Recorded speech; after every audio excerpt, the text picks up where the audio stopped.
Assalamualaikum warahmatullahi wabarakatuh. Alhamdulillahirabbil alamin wassalatu wassalam ala asrofil anbiya'i wal mursalin wa ala alihi washabihi ajmain. Amma ba'du.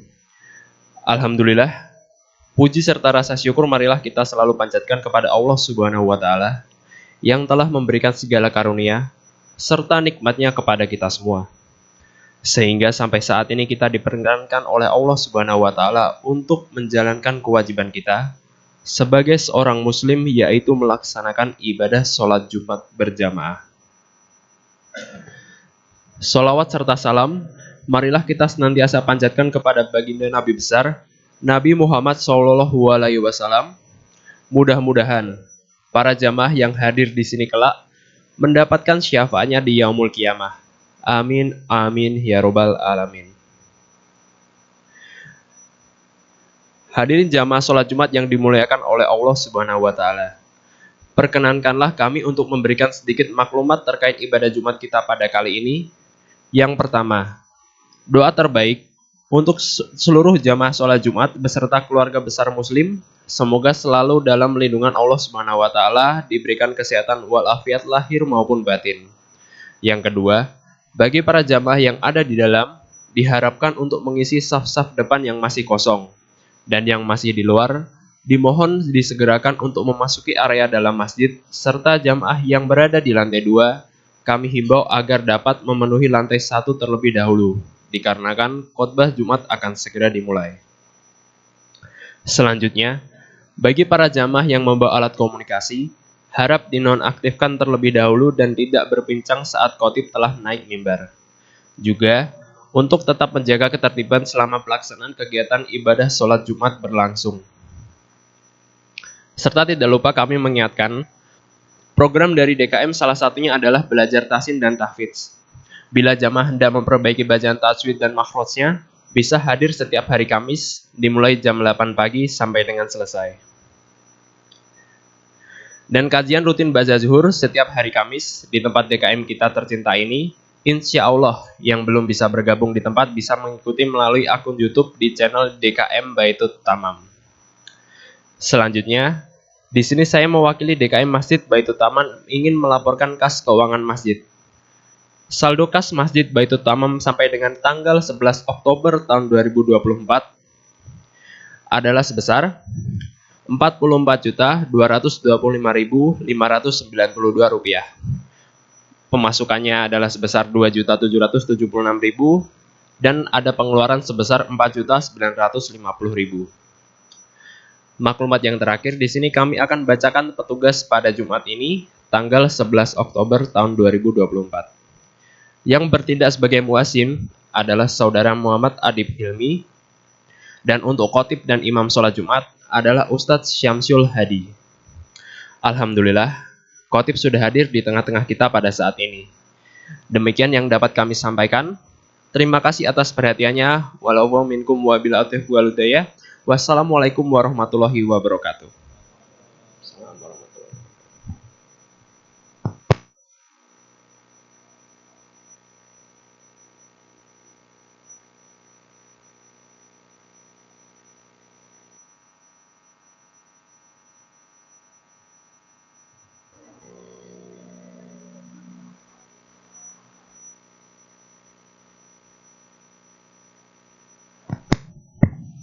Assalamualaikum warahmatullahi wabarakatuh.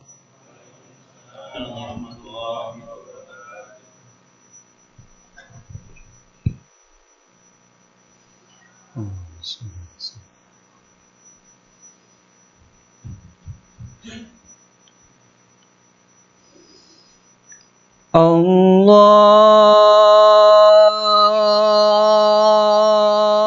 Akbar. Allahu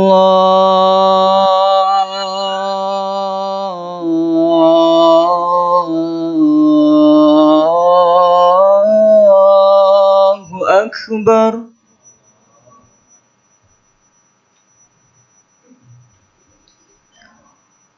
Allahu Akbar. Allahu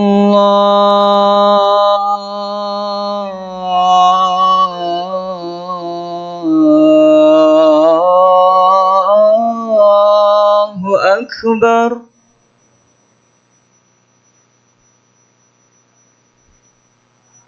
Asyhadu an la ilaha illallah.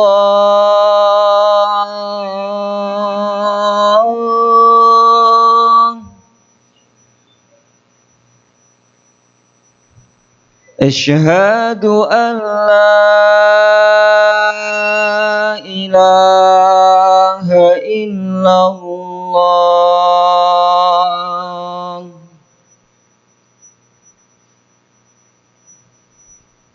Asyhadu anna Muhammadar Rasulullah.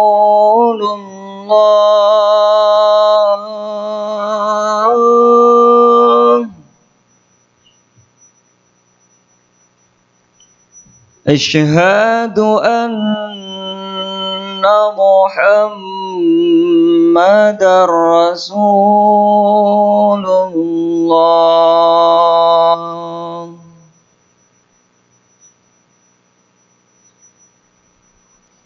Hayya 'alas shalah.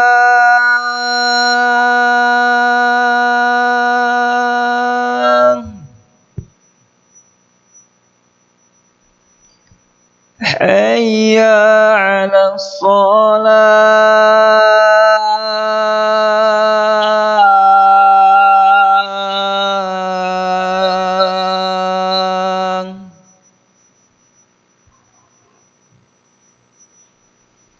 Hayya 'alal falah.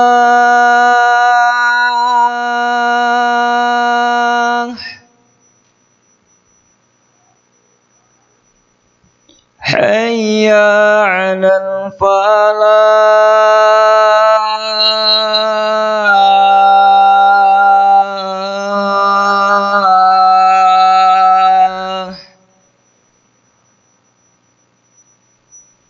Allahu Akbar. Allahu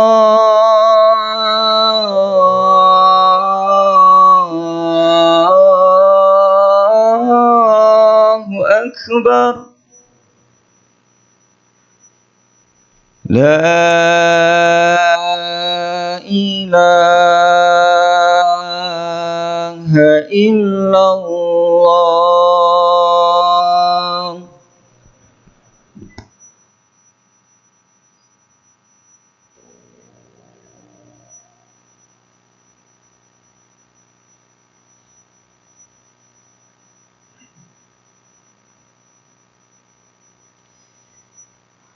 Innal hamdalillah nahmaduhu wa nasta'inuhu wa nastaghfiruh wa na'udzu billahi min sururi anfusina wa min sayyiati a'malina.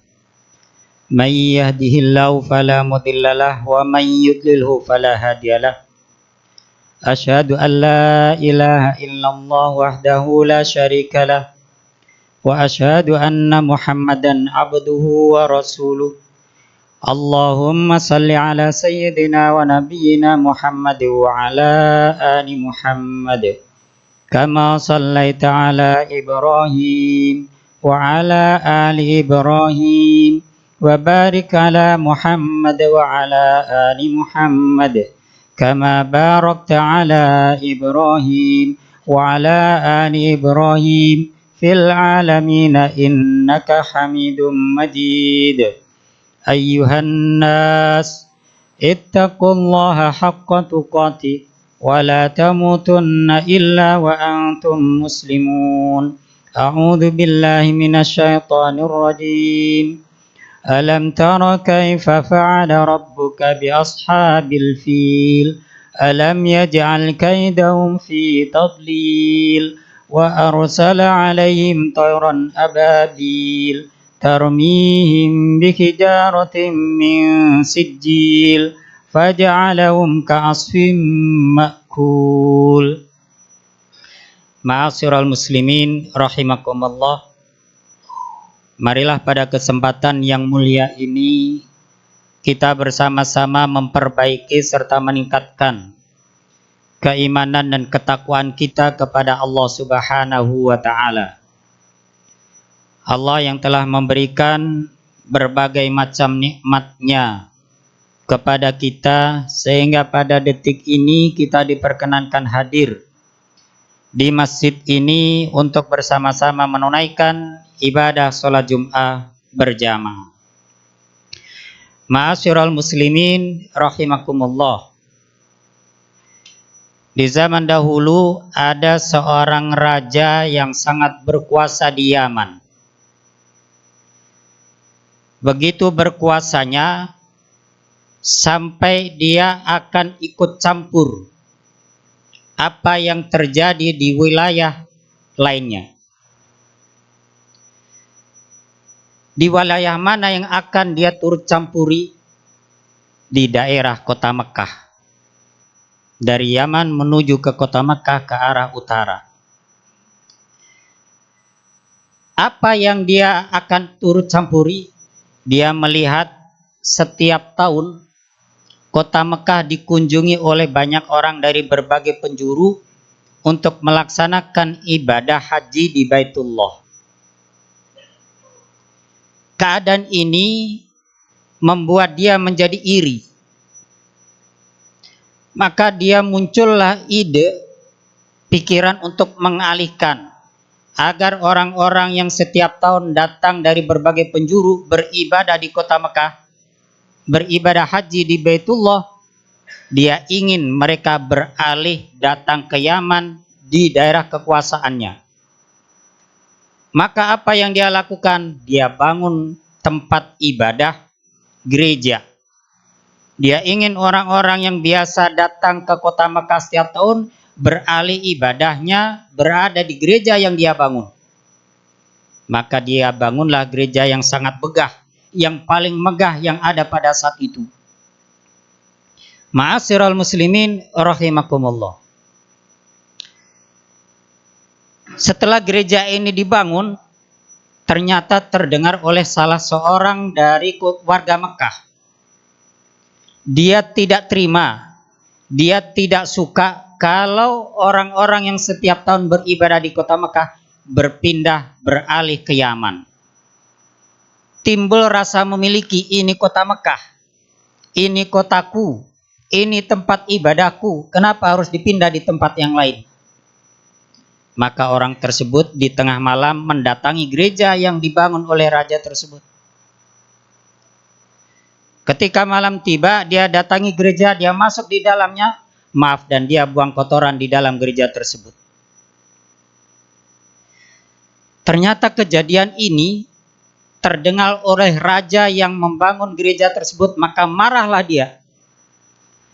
Yang semula hanya ingin mengalihkan orang-orang yang beribadah di kota Mekah, hanya sekedar biar beralih ke Yaman, muncul niat jahat berikutnya, aku akan menghancurkan Ka'bah. Siapa raja ini? Dia adalah Raja Abrahah al-Asram. Seorang raja yang berkuasa di sebagian wilayah Yaman. Mungkin lebih tepatnya kalau perkiraan di Indonesia seperti gubernur. Karena masih ada pimpinan yang ada di atasnya. Hadirin kaum muslimin rahimakumullah. Maka diaturlah siasat bagaimana bisa menghancurkan Ka'bah yang ada kota Mekah. Yang semula hanya ingin mengalihkan orang-orang yang beribadah di sana. Tapi karena sudah terlanjur marah, maka niat berikutnya muncul, niat jahatnya ingin menghancurkan Ka'bah. Maka diaturlah siasat, kemudian berangkatlah Raja Abrahah dengan ribuan pasukannya, yang diantara pasukannya khususnya yang berada di barisan depan menggunakan kendaraan gajah, dan termasuk Raja Abrahah sendiri menggunakan gajah yang paling besar yang berdiri di barisan paling depan. Hadirin kaum muslimin rahimakumullah. Maka berangkatlah Raja Abrahah bersama pasukannya, termasuk dengan yang menggunakan kendaraan gajah menuju ke kota Mekah. Tapi baru menjelang masuk pintu gerbang kota Mekah, upaya mereka sudah digagalkan oleh Allah Subhanahu wa taala. Hal ini sebagaimana yang diabadikan oleh Allah Subhanahu wa taala peristiwa penyerangan Raja Abraha ke Baitullah yang kemudian dihadang oleh pasukan Allah Subhanahu wa taala, diabadikan di dalam Al-Qur'an di surat Al-Fil. Maka di surat Al-Fil disebutkan, alam tara kaifa fa'ala rabbuka bi ashabil fil. Tidakkah kalian melihat bagaimana Allah memperlakukan tentara pasukan yang menggunakan gajah? Alam yaj'al kaidahum fi tadlil. Bukankah Allah menjadikan siasat upaya mereka menjadi sia-sia karena digagalkan oleh Allah Subhanahu wa taala? Bagaimana Allah menggagalkannya? Tarmihim bihija wa yursilu alaihim tayran ababil. Allah mengutuskan burung-burung yang datang berbondong-bondong. Ababil ini sebenarnya bukan nama burungnya, tapi istilah yang menunjukkan datang berbondong-bondong, berkelompok-kelompok, dari berbagai penjuru, dan datang bertubi-tubi. Cuman hanya karena di Indonesia biar lebih mudah dipahami, Tayron ababil, burung ababil.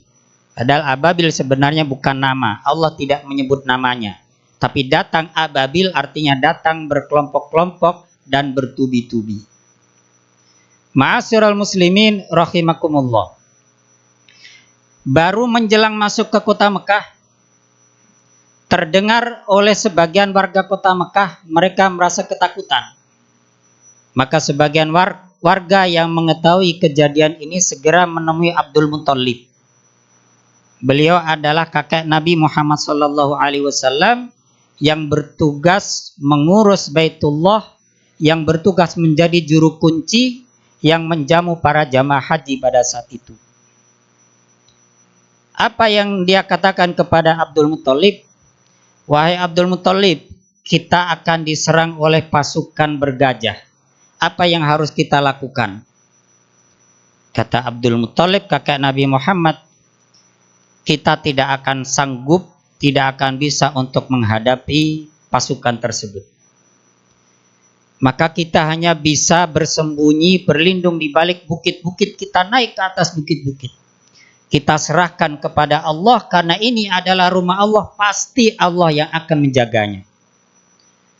Maka penduduk kota Mekah bersembunyi, naik ke bukit-bukit untuk menyelamatkan diri dengan menyerahkan urusannya kepada Allah Subhanahu wa taala. Maka pada saat yang bersamaan sebagaimana disebutkan di dalam surat Al-Fil, datanglah burung-burung kecil yang tidak ketahuan asalnya dari mana, datang berbondong-bondong, menyusul dari satu kelompok dengan kelompok yang lainnya dari berbagai arah. Kata Imam Al-Qurtubi, setiap burung yang diutus oleh Allah ini membawa 3 batu kecil. 3 batu ini yang satu ditaruh di paruh, yang 2 ditaruh di kedua kakinya, dicengkram di kedua kakinya. Dilanjutkan dalam tafsir Imam Al-Qurtubi, tidaklah satu batu yang dijatuhkan oleh burung ini kemudian mengenai kepala orang yang ada di bawahnya, dalam hal ini pasukan Abraha, kecuali batu tersebut menembus dari kepala sampai ke duburnya.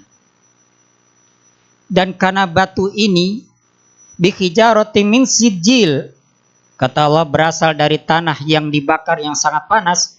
Begitu panasnya, maka setiap mengenai kepala tembus sampai ke bawah, maka akan menjadi kepanasan dan kemudian mati. Maka di penghujung surat Al-Fil disebutkan faja'alahum ka'asfim ma'kul, maka mereka binasa seakan-akan seperti daun-daun kering yang dimakan oleh lalat. Maka begitu mendapatkan penghadangan dari pasukan burung-burung yang diutus oleh Allah Subhanahu wa taala, maka pasukan Abraha bergelimpangan. Ada yang mati di tempat, ada yang mati di perjalanan balik ke arah Yaman. Ma'asyiral muslimin rahimakumullah. Maka Allah Subhanahu wa taala dengan kekuasaannya sanggup menggagalkan pasukan yang besar yang dibawa oleh Raja Abraha hanya dengan mengutuskan burung-burung yang kecil yang ada pada saat itu yang biasa kita sebut dengan burung ababil. Setelah kejadian itu kurang lebih dalam sirah disebutkan sekitar 40 sampai 50 hari terlahirlah Nabi Muhammad sallallahu alaihi wasallam dari rahim wanita yang mulia As-Sayyidah Aminah radhiyallahu anha. Ma'asyiral muslimin rahimakumullah, begitu sangat fenomenalnya kejadian tersebut dan sangat terkenalnya, maka orang-orang pada saat itu menyebutkan tahun kejadian tersebut adalah tahun gajah. Termasuk kelahiran Nabi Muhammad sallallahu alaihi wasallam dilahirkan pada tahun gajah. Ma'asyiral muslimin rahimakumullah, apa yang bisa kita ambil pelajaran dari surat Al-Fil dan juga dari kejadian yang diceritakan dalam surat Al-Fil tersebut? Yang pertama, Abraha yang mendapatkan kekuasaan yang sementara hanya di dunia, dia terlena dengan kekuasaannya itu. Tidak mensyukuri kekuasaannya itu, bahkan ingin menambah-nambah, ingin mendolimi orang lain. Maka pada akhirnya dia dibinasakan, berawal dari kekuasaan yang tidak dijalankan dengan sebaik-baiknya. Ini menjadi pesan bagi kita semuanya, siapapun di antara kita yang diamani kekuasaan, kewenangan, maka itu adalah amanah dari Allah Subhanahu wa ta'ala. Setiap kekuasaan, setiap kewenangan mempunyai dua potensi.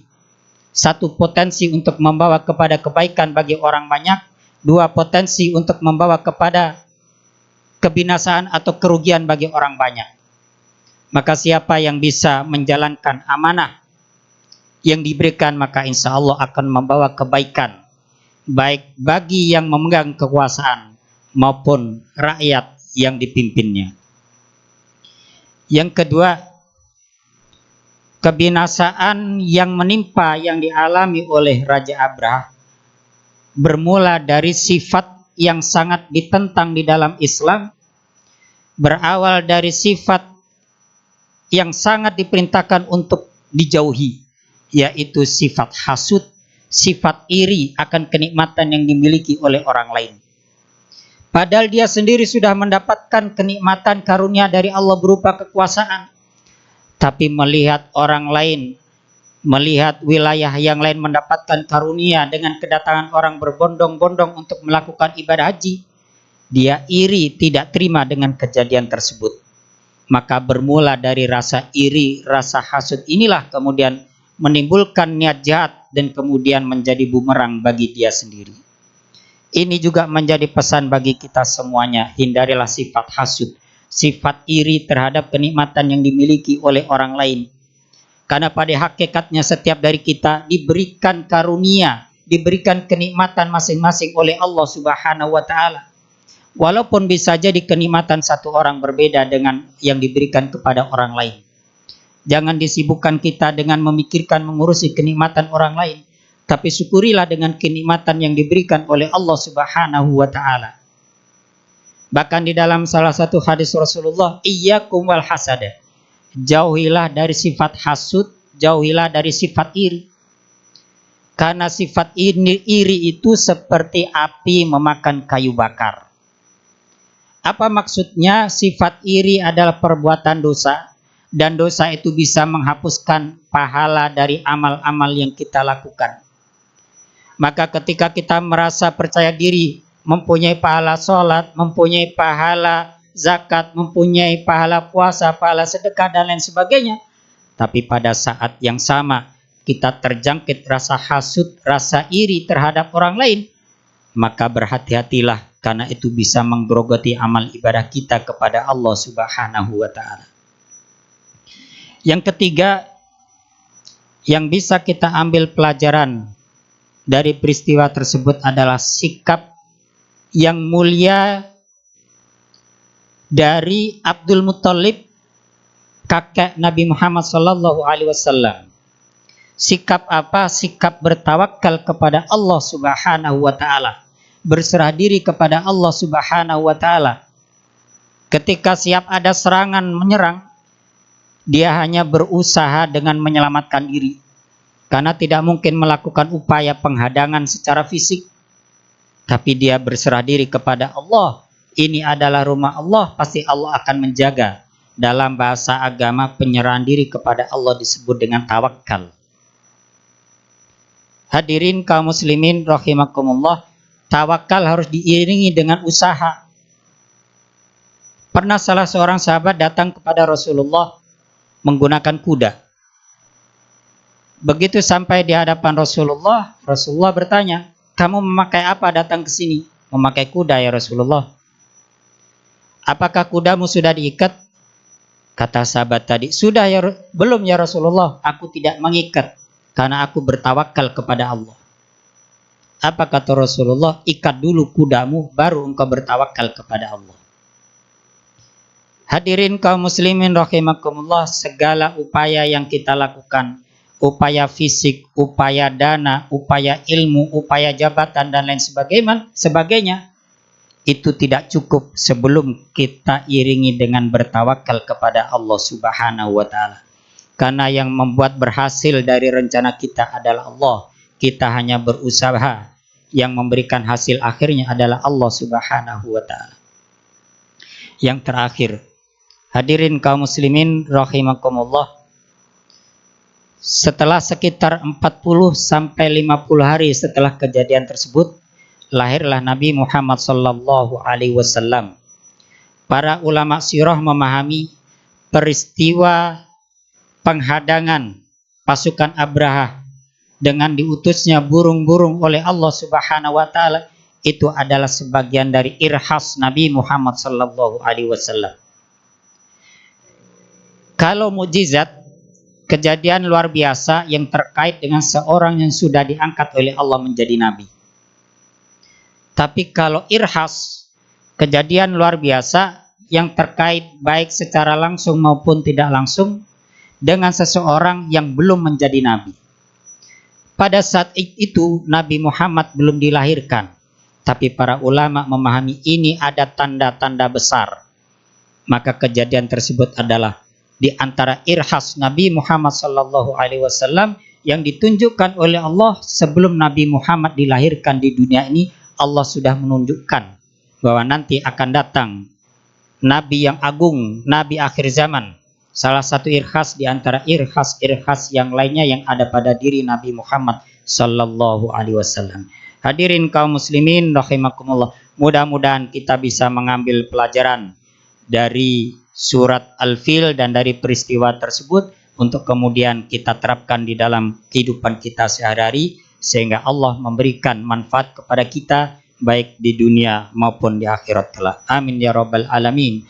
Barakallahu li wa lakum fil Qur'anil Karim wa nafa'ani wa iyyakum bima fihi minal ayati wadh-dzikril hakim. Fastaghfiru innahu huwal ghafurur rahim.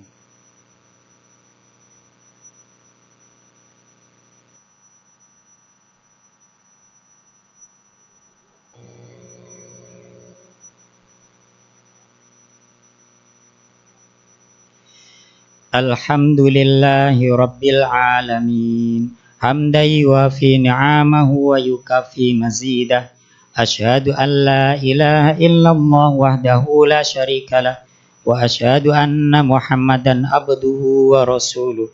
Allahumma salli ala sayyidina wa nabiyyina Muhammad wa ala ali Muhammad. Usikum wa nafsi bitaqwallah. Faqad fazal muttaqun. Innallaha wa malaikatahu yusalluna 'alan nabi. Ya ayyuhalladzina amanu sallu 'alaihi wa sallimu taslima. Allahumma salli 'ala sayyidina Muhammad wa 'ala ali Muhammad. Allahumma ighfir lil mu'minina wal mu'minat wal muslimina wal muslimat al ahya'i minhum wal amwat. Innaka sami'un qaribun mujibud da'awat. Allahumma ighfir lana wa liwalidayna warhamhuma kama rabbayana shighara. Rabbana hab lana min azwajina wa dhurriyyatina قرة أعين واجعلنا للمتقين إماما ربنا أفرغ علينا صبرا وثبت أقدامنا وانصرنا على القوم الكافرين وانصرنا على القوم المنافقين وانصرنا على القوم الظالمين ربنا هب لنا من الصالحين ربنا هب لنا من لدنك ذرية طيبة إنك سميع الدعاء ربنا آتنا في الدنيا حسنة وفي الآخرة حسنة وقنا عذاب النار وصلى الله على سيدنا محمد سبحان ربك رب العزة عما يصفون وسلام على المرسلين والحمد لله رب العالمين عباد الله إن الله يأمر بالعدل والإحسان وإيتاء ذي القربى وينهى عن الفحشاء والمنكر والبغي يعظكم لعلكم تذكرون اذكروا الله العظيم يذكركم واشكروه على نعمه يزدكم ولذكر الله أكبر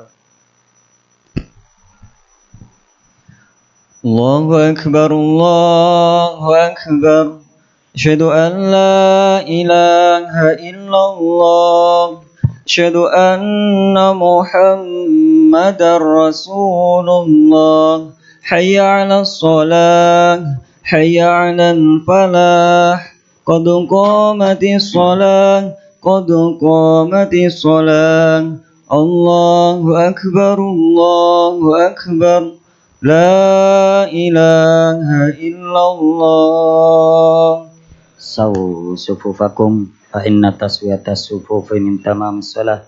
Diluruskan dan dirapatkan safnya.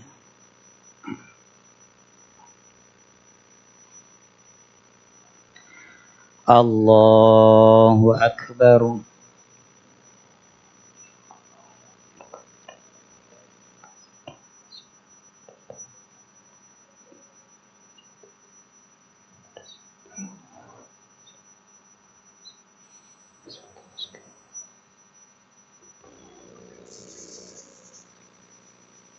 A'udzu billahi minasyaitonir rajim. Bismillahirrahmanirrahim. Alhamdulillahi rabbil alamin. Ar-Rahmanir Rahim. Maliki yaumiddin. Iyyaka na'budu wa iyyaka nasta'in. Ihdinas siratal mustaqim. Siratal ladzina an'amta 'alaihim ghairil maghdubi 'alaihim waladdallin.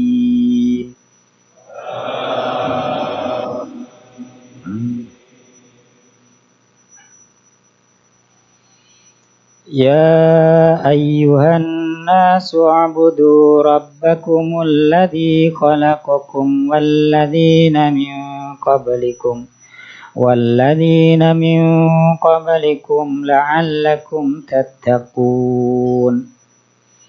Alladzi ja'ala lakumul arda firasyan was samaa'a binaa'a وأنزل من السماء ماء فأخرج به من الثمرات رزقا لكم فلا تجعلوا لله أندادا وأنتم تعلمون وإن كنتم في ريب مما نزلنا على عبدنا فأتوا بسورة من مثله وادعوا شهداءكم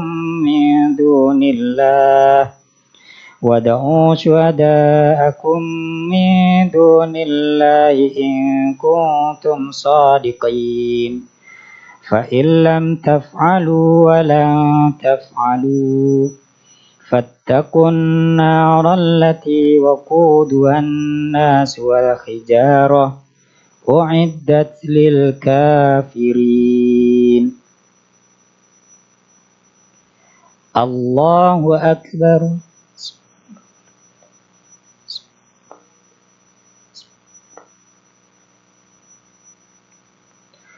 Sami'allahu liman hamidah.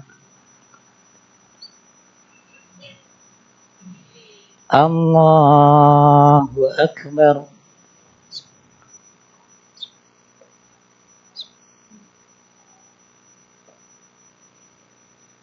Allahu akbar.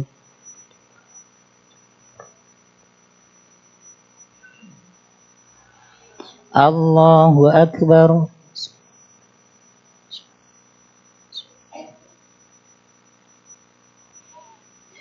Allahu akbar. A'udzu billahi minasyaitonir rajim. Bismillahirrahmanirrahim. Alhamdulillahi rabbil alamin. Ar-Rahmanir Rahim. Maliki yaumiddin. Iyyaka na'budu wa iyyaka nasta'in. Ihdinas siratal mustaqim. Siratal ladzina an'amta 'alaihim ghairil maghdubi 'alaihim waladdallin.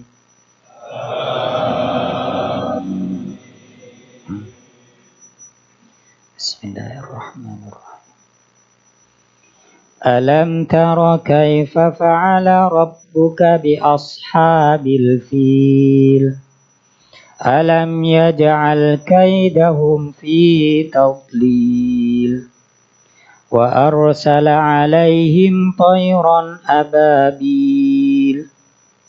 Tarmihim bi hijaratin min sijil. Faja'alahum ka'asfim ma'kul. Allahu akbar.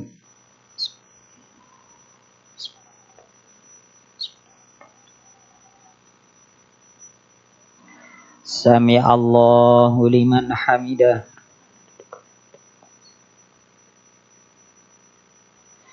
Allahu akbar.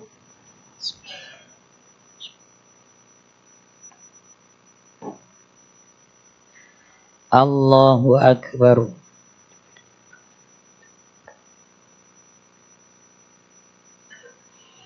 Allahu akbar.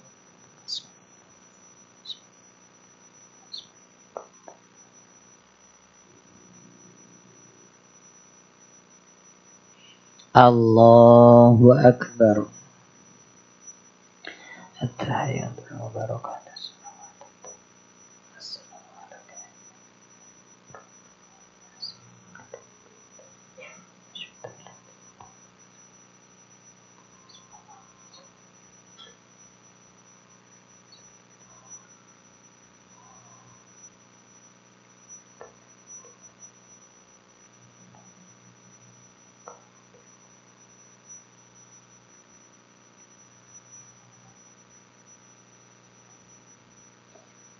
Assalamualaikum warahmatullah. Assalamualaikum warahmatullah. Astaghfirullahaladzim.